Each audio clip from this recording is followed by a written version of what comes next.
Neat ಪ್ರಶ್ನೆ ಪತ್ರಿಕೆ ಸೋರಿಕೆ ಕುರಿತು ಪ್ರಚೋದನಾಕಾರಿ ಪೋಸ್ಟ್ ಮಾಡಿದಂಥ ಯುವಕ ಶಿವಾನಂದ ವಿರುದ್ಧ ಪ್ರಕರಣವನ್ನು ದಾಖಲು ಮಾಡಲಾಗಿದೆ. ನೀಟ್ ಪ್ರಶ್ನೆ ಪತ್ರಿಕೆ ಸೋರಿಕೆ ಕುರಿತು ಪ್ರಚೋದನಕಾರಿ ಪೋಸ್ಟ್ ಮಾಡಲಾಗಿತ್ತು.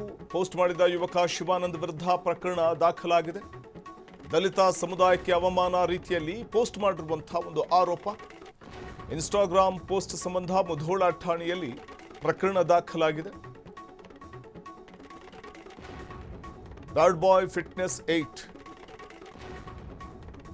ಸಮಾಜದಲ್ಲಿ ಗಲಭೆ ಮತ್ತು ಉದ್ವಿಗ್ನತೆ ಸೃಷ್ಟಿಸುವಂತಹ ರೀತಿಯಲ್ಲಿ ಈ ಪೋಸ್ಟ್ ಮಾಡಲಾಗಿದೆ. ಗಾರ್ಡ್ ಬಾಯ್ ಫಿಟ್ನೆಸ್ 8 ಖಾತೆಯ ರೀಲ್ಸ್ ಕುರಿತು ದೂರು ಸಲ್ಲಿಕೆಯಾಗಿದ್ದು, ಸಮಾಜದಲ್ಲಿ ಗಲಭೆ ಉದ್ವಿಗ್ನತೆ ಸೃಷ್ಟಿಸುವ ರೀತಿ ಪೋಸ್ಟ್ ಅಂತ ಆರೋಪವನ್ನು ಮಾಡಲಾಗಿದೆ. ಇನ್ನು ಪ್ರಕರಣ ದಾಖಲಿಸಿಕೊಂಡು ಪೊಲೀಸರು ತನಿಖೆಯನ್ನ ಮುಂದುವರಿಸಿದ್ದಾರೆ. ಅಣ್ಣ ಹಾಕಿದ ಕಮೆಂಟ್ ನೋಡಿದ್ರಲ್ಲ, ಅಂದ್ರ ಈಗ ಸುಸೈಡ್ ಮಾಡ್ಕೊಂಡು ಸ್ಟೂಡೆಂಟ್ಗಳಿಗೆ ಕಾಂಪೋಸೇಷನ್ ಸಿಗೋ ಮಟ ಬಿಲ್ ಪಾಸ್ ಆಗಕ್ ಬಿಡಂಗಿಲ್ಲತ್ತವ್ರ. ಹೌದು, ಅವ್ರಿಗೆ ಕಾಂಪೋಸೇಷನ್ ಸಿಗಬೇಕು, ಕೊಡಬೇಕು. ಅವ್ರ ಆತ್ಮಕ್ಕೆ ಶಾಂತಿ ಸಿಗ್ಲಿ, ಆ ಸಪೋರ್ಟಿಗೆ ನಾನು ಅದನ್ನೇ. ಆದ್ರ ಇಷ್ಟ ದಿವಸ ಅದ ಏನು ಅವ್ರ ವಿಚಾರನ ಇಟ್ಕೊಂಡ್ ಕಿಸಿಂದ ಇಷ್ಟೆಲ್ಲ ಪ್ರೊಟೆಸ್ಟ್ ಇದನ್ನ ಮಾಡಿ ದಿಲ್ಲಿ ಅನ್ನೋದು ಹೊಲಗೇರಿ ಮಾಡಿ ಕಿಸಿಂದ ಎಲ್ಲ ಅಳಗಾಲ ಹಚ್ಚಾರಲ್ಲ. ಆಮ್ಯಾಗ ಅವ್ರ ಫೋಟೋ ಅಂತರೂ ತಿಪ್ಪ್ಯಾಗ ಒಗದ್ ಹೋಗ್ಯಾರ.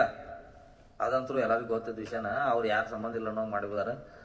ಅದಾದ್ಮ್ಯಾಗು ಮತ್ತ ಆಗ ಬಿಲ್ ಜಾರಿ ಮಾಡಕ್ ಬಿಡಂಗಿಲ್ಲ ಅಂದವ್ರ ಕಾಂಪೋಸಿಷನ್ ಸಿಗೋ ಮಟ.